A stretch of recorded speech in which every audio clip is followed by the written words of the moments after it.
तुम मुझे मारना चाहते थे ना?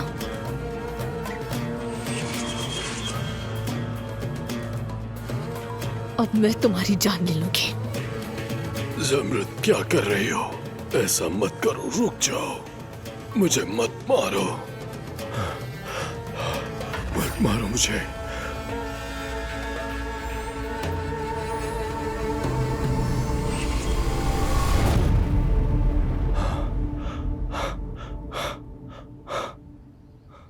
मेरे अल्लाह, ये सब क्या था? अब्बास साहब, अब्बास साहब।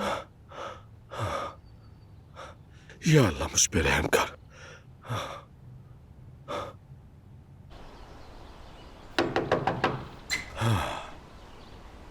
बोलो, क्या बात है दोहा?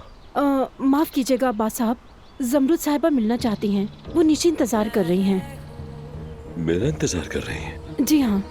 क्या मसला हो सकता है? कुछ हुआ है क्या? सच में मैं नहीं जानती। उन्होंने कहा कि आपको बुला लूं। ठीक है।